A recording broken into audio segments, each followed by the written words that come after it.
Oke, bismillah. Assalamualaikum warahmatullahi wabarakatuh. Bismillahirrahmanirrahim. Alhamdulillahi rabbil alamin. Alhamdulillahi nahmaduhu wa nasta'inuhu wa nastaghfiruh. Wa na'udzu billahi min syururi anfusina wa min sayyiati a'malina. May yahdihillahu fala mudhillalah wa may yudlilhu fala hadiyalah. Allahumma sholli wa sallim wa barik ala habibina wa syafi'ina Sayyidina Muhammadin wa ala alihi wa ashabihi ajma'in. Amma ba'du. Bismillah, mari kita lanjutkan ngaji kita untuk sesi terakhir sebelum puasa. Puasa nanti biasanya kita libur 1 bulan puasa plus bonusnya Syawal. Saya tidak tahu nanti kita masuk lagi tanggal berapa, minggu keberapa Syawal. Ditunggu saja pengumumannya. Nunggu moodnya takmir dan mood saya. Enaknya dimulai kapan? Oke, malam ini kita ada di Imam Ghazali lagi.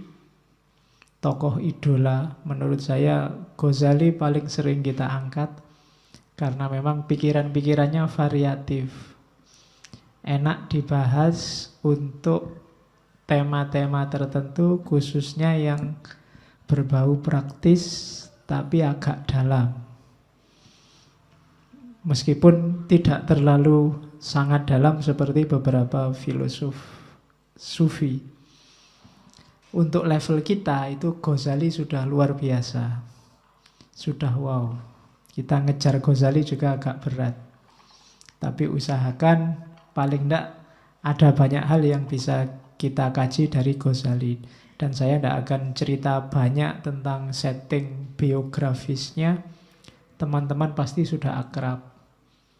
Dan jujur saja, pasca Ghazali, menurut saya belum ada tokoh yang sekaliber Ghazali, yang menguasai hampir semua cabang Islamic Studies secara kritis. Meskipun nanti berakhir di tasawuf, seperti kita kaji kemarin di Al-Munqidh Minad Dhalal. Bagi yang buntu nyari tema skripsi apa tesis, itu biasanya lebih gampang kamu cari Ghazali saja. Tema apa saja ada. Risalah-risalahnya itu menyinggung hampir semua tema dalam kajian Islamic Studies. Coba dilihat di perpus-perpus kampus-kampus UIN, STAIN, IAIN itu. Nama Ghazali mesti paling sering muncul. Sabar menurut Ghazali, marah menurut Ghazali, nafsu menurut Ghazali. Tokoh paling laku untuk dikaji. Web khusus juga ada web khusus tentang Ghazali yang hampir semua penelitian, mulai disertasi, tesis, skripsi, tidak cuma orang Indonesia, orang luar juga yang membahas Ghazali dimuat di situ. Banyak diantaranya yang bisa di-download gratis. Itu kan enak bagi yang nulis tesis, pingin survei literatur, tinggal kamu download. Tidak harus capek-capek nyari. Itu antara lain kebesaran Ghazali hari ini. Jadi kalau beliau dikasih gelar Hujjatul Islam, itu bukan omong kosong. Jadi cukup seorang Ghazali untuk menunjukkan betapa tingginya sisi keilmuan Islam. Dialah hujjahnya Islam. Oke, ya untuk melahirkan seorang Ghazali butuh sosok-sosok yang tangguh dan berani. Yang jelas rajin baca, rajin nulis, rajin muhasabah, rajin tafakkur. Dan susah nyari yang kayak gitu hari ini. Hari ini orang pinter dikit aja sudah pingin ceramah. sudah pingin ngasih tahu orang, baru baca 1-2 kitab, pingin menyadarkan orang, wong dia sendiri belum sadar. Ya contohnya saya.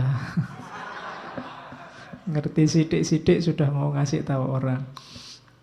Oke, dan yang kayak saya banyak, lebih parah juga banyak. Makanya ya bener memang balighu anni walau ayah, cuma ya lihat konteks, lihat situasi.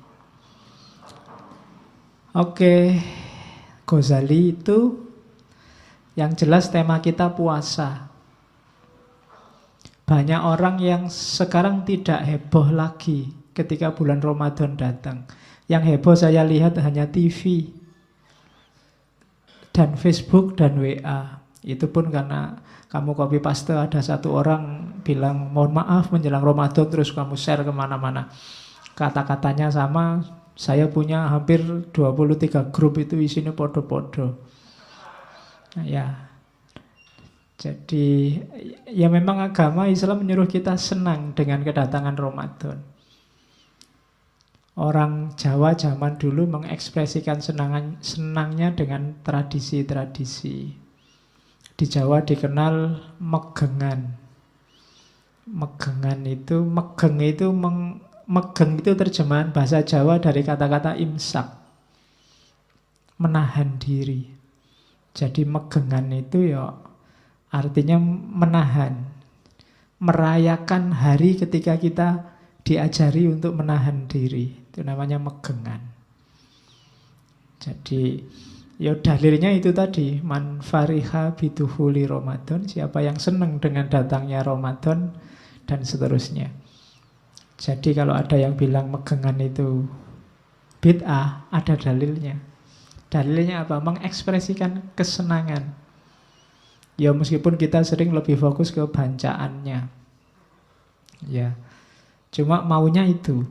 Seneng lah orang Jawa terus pakai tradisi biar senengnya lebih berlipat-lipat dengan segala macam atributnya, makan-makannya, sodakohnya, syukurannya, dan lain-lain.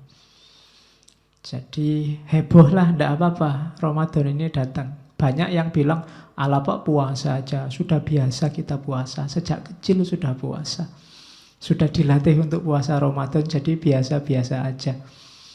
Iya, berarti level puasa kita memang masih di level itu. Harusnya kita wow, kita dapat momen bagus dari Allah. Saya membayangkan perintah puasa itu kayak mahasiswa disuruh bikin makalah. Disuruh bikin makalah itu kan kepentingan kita loh sebenarnya itu. Kita jadi pinter nulis, kita jadi baca-baca. Apalagi dosennya bilang wajib bikin makalah 15 halaman. Kita kan geruneng. Masa bikin orang capek aja, otoriter. Loh enggak, bikin makalah itu tidak untuk kepentingan dosennya, untuk kepentingan mahasiswa. Kalau kita nggak dipaksa bikin, kita nggak akan bikin. Itu puasa. Sama Allah wajib deh. Allah sangat ngerti apa manfaatnya puasa, lahir batin untuk hidup kita. Maka sama Allah dibikin wajib puasa. Karena kalau Allah bilang sunnah, boleh puasa, boleh enggak, kita tetap milih enggak puasa. Sama kayak mahasiswa, boleh bikin makalah, boleh enggak bikin. Insya Allah enggak bikin. Dan itu sayangnya Allah pada kita. Karena Allah ngerti apa manfaatnya puasa, maka wajib ya puasa. Dan Allah tidak butuh sebenarnya lapar dan haus kita. Butuhnya apa? Manfaat puasanya. Itu jadi analoginya kayak makan. Sebenarnya semua ibadah juga begitu. Allah tidak butuh ibadah kita. Kita yang butuh, cuma kita tidak sadar. Makanya sama Allah setengah dipaksa dengan hukum wajib ya gitu. Dan manfaatnya untuk kita. Kemarin kita ngerti apa manfaatnya haji. Sebelumnya kita ngerti apa maknanya sholat. Paling awal kita kenal Abdul Qadir Jailani, makna ibadah. Itu kan kita baru, oh iya ya berarti penting. Tidak ada yang diperintah Allah itu yang sia-sia. Cuma memang banyak di antara kita yang belum menangkap. Tapi jalani saja. Nanti kita rasakan sendiri manfaatnya. Puasa ini salah satu ibadah paling tua. Sejak adanya manusia di banyak tafsir itu sudah ada perintah puasa. Ibadah paling tua itu kan 3. Puasa, korban, kemudian sholat. Sholat dalam arti ritual penyembahan tertentu. Mungkin tidak persis sama sholat kita, tapi setiap nabi pasti punya itu. Korban itu semacam persembahan. Apa yang dikorbankan untuk Allah. Sejak zaman Nabi Adam, Qabil dan Habil sudah ada korban. Zaman Nabi Adam juga sudah ada puasa. Konon puasa Ayyamul Bid 13, 14, 15 itu sudah dilakukan oleh Nabi Adam. 10 Muharram juga katanya Nabi Adam puasa, memperingati pertemuannya dengan Ibu Hawa di Arafah. Kemudian siapa lagi? Nabi Nuh juga puasa. Ketika terombang-ambing di lautan, umatnya disuruh puasa. Nabi Musa malah puasa 40 hari, yang nanti diperintahkan juga pada umatnya. Termasuk orang Yahudi itu ada tradisi puasa 40 hari dalam setahun. Meskipun nanti dikritik oleh Al-Quran karena orang Yahudi ini urik. Ya puasa 40 hari tapi harinya milih sendiri. Nah itu orang Yahudi. Nanti dalam tradisi Nasrani juga ada puasa. Di sebagian riwayat Nabi Isa itu ada kewajiban puasa setahun 50 hari malahan, tidak 40. Dan seterusnya. Jadi hampir semua nabi puasa. Nabi Yakub itu mempuasai anak-anaknya. Nabi Yusuf waktu di penjara juga puasa. Hampir semua nabi puasa. Filosof Plato itu puasa. Katanya Plato, obat jasmani rohani paling baik itu puasa. Sokrates juga nyuruh orang puasa. Katanya Sokrates, dalam diri kita, dalam diri manusia itu ada unsur penyembuh. Bantulah dirimu untuk menyembuhkan dirimu sendiri. Jalannya antara lain puasa. Jadi mbahnya filosof aja poso. Masuk kalian tidak puasa? Nah itu arahnya ke situ. Jadi mungkin kalian belum menangkap. Yang kalian tangkap sampai detik ini puasa itu ya lapar dan haus. Terus kalau sudah maghrib balas dendam. Ya. Jadi cuma itu. Sebenarnya manfaatnya banyak. Ya antara lain nanti kita gali dari kitabnya Ghazali malam ini. Binatang juga kan banyak yang riwayatnya puasa. Yang paling terkenal kan kisahnya ulat yang jadi kepompong terus jadi kupu-kupu. Atau ayam yang puasa ketika dia mengerami telurnya 21 hari malahan.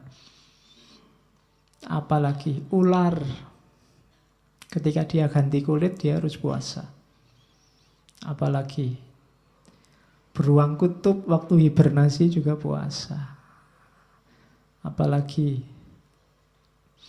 ikan salmon waktu dia migrasi besar-besaran yang jaraknya bisa sampai 1000 mil itu dia harus puasa biar bisa gesit. Kalau nggak puasa dia nggak bisa gerak cepat, nggak bisa nututi teman-temannya. Maka puasa bareng-bareng terus nyebrang bareng-bareng.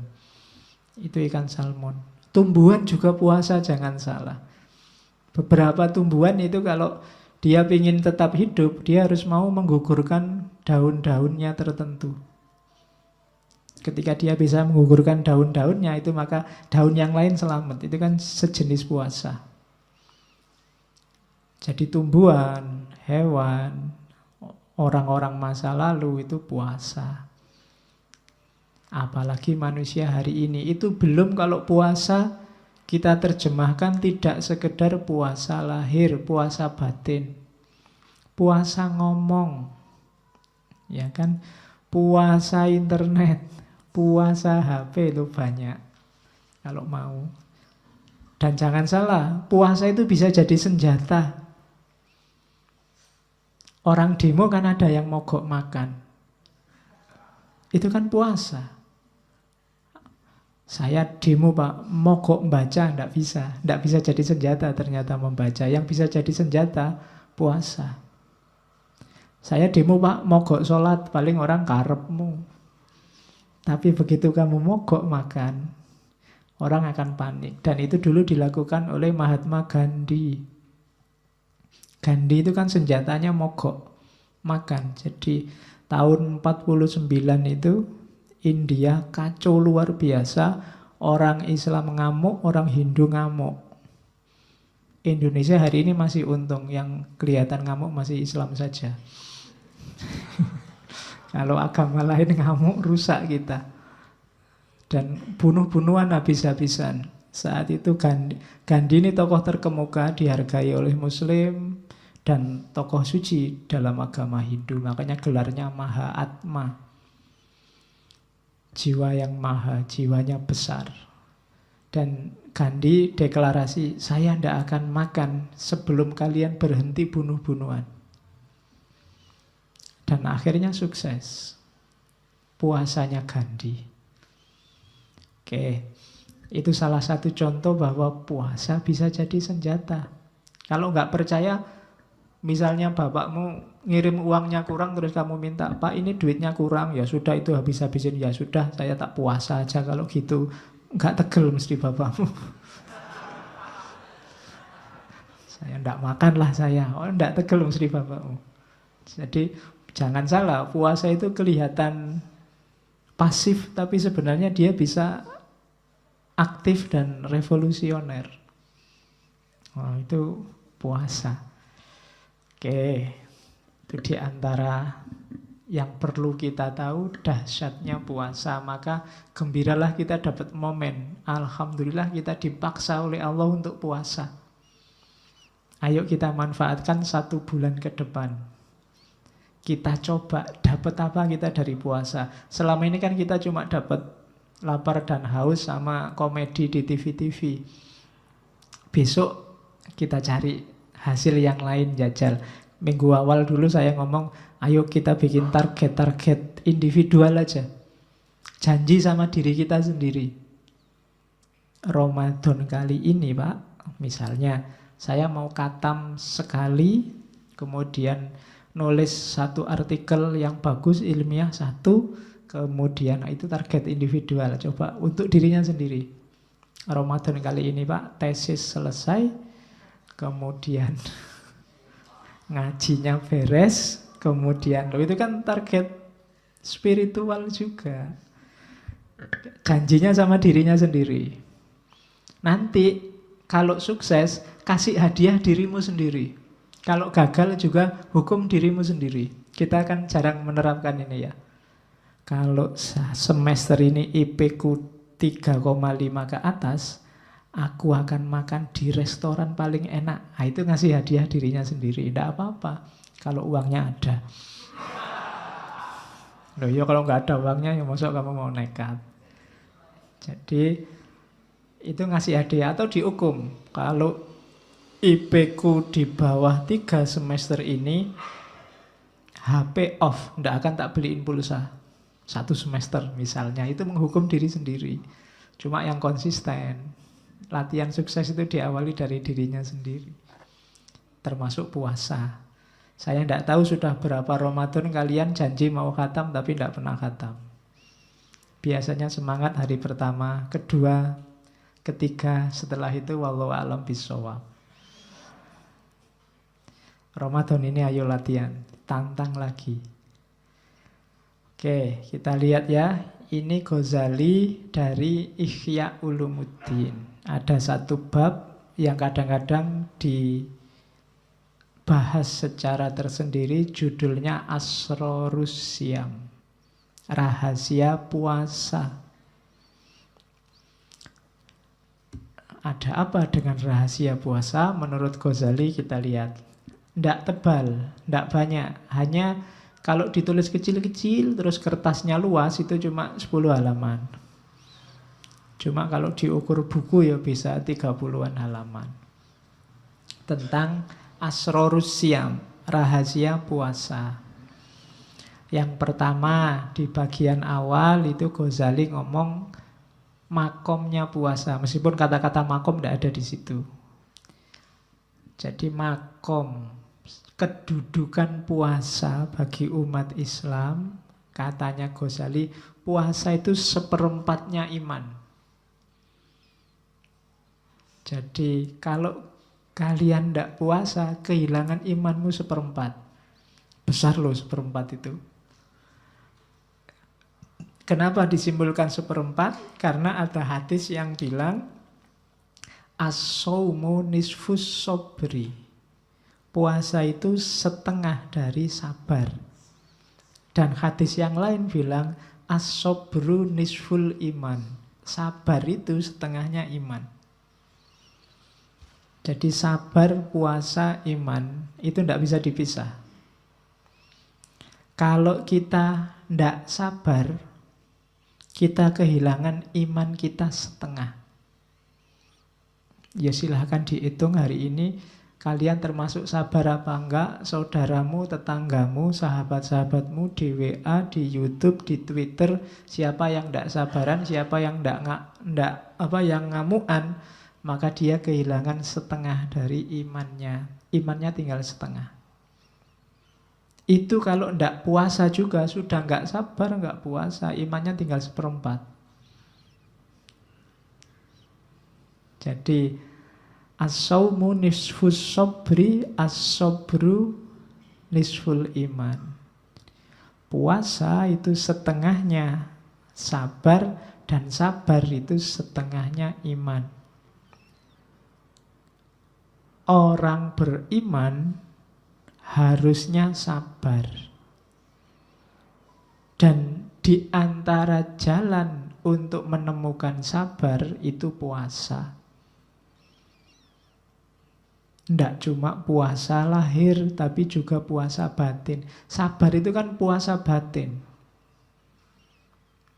Kamu dicederai orang, dicaci maki orang, dizolimi orang, sabar, itu kan puasa. Kalau kamu bales bisa. Kalau sekedar misuh kamu bisa lebih canggih. Cuma kan enggak usah lah. Itu kan puasa namanya. Kalau puasa lahir kan, kalau mau kamu bisa minum banyak tapi enggak minum. Kalau mau kamu bisa makan tapi enggak makan. Kalau puasa batin kan juga begitu. Kalau mau, kalau sekedar kamu dimaki orang, kalau sekedar maki-maki, bisa 3 kali lipat lebih dahsyat daripada dia. Cuma enggak, itu kan sabar.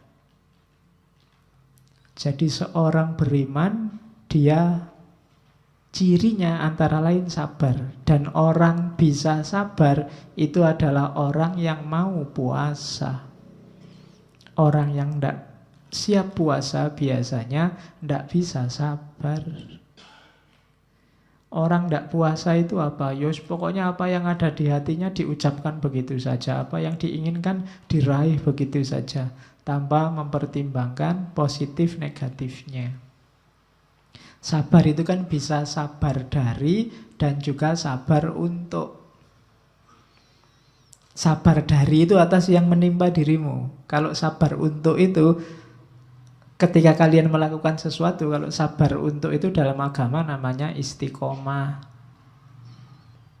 Tiap hari tak coba sholat duha, itu sabar untuk. Istiqomah terus sholat duha, sabar dijalani terus.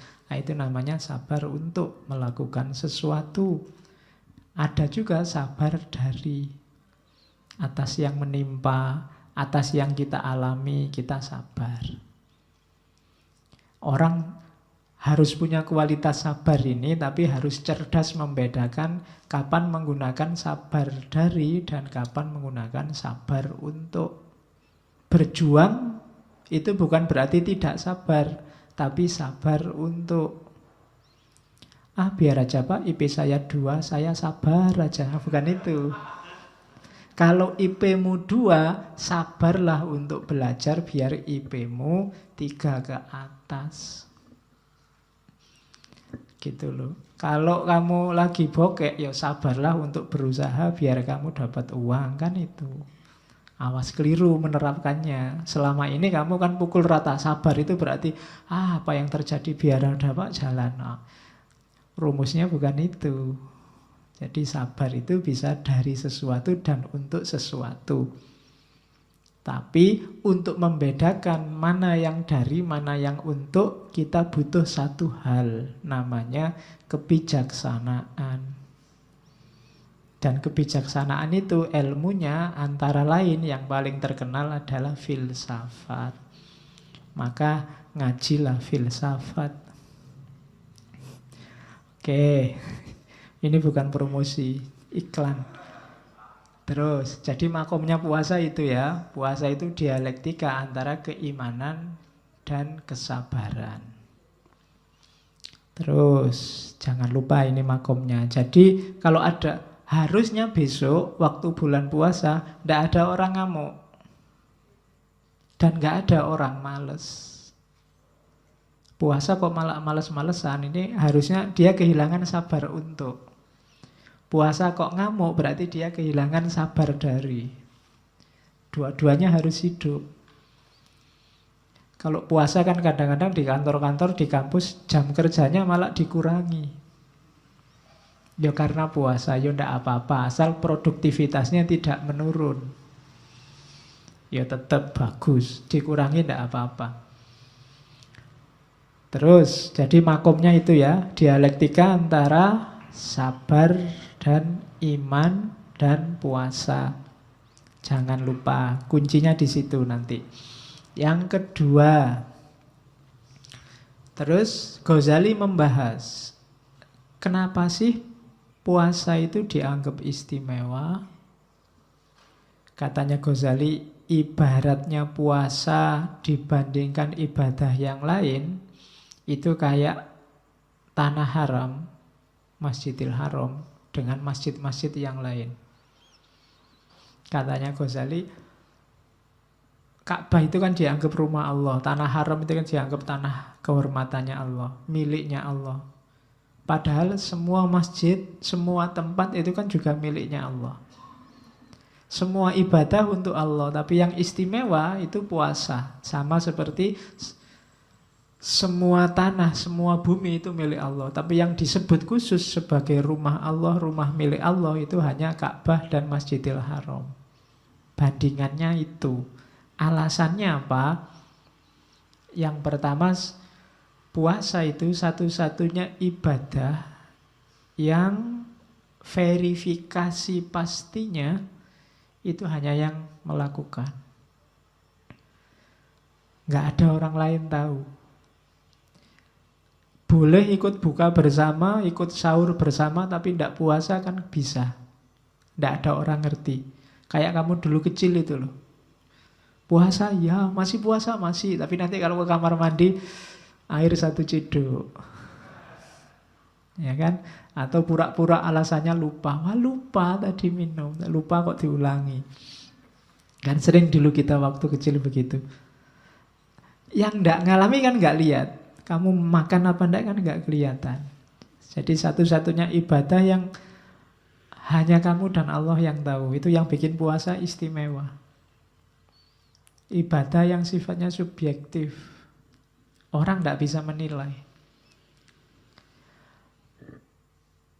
Mulutmu kering, bau nafasmu tidak enak, itu kan tidak jaminan kamu puasa. Wong kamu tidak puasa aja sudah tidak enak.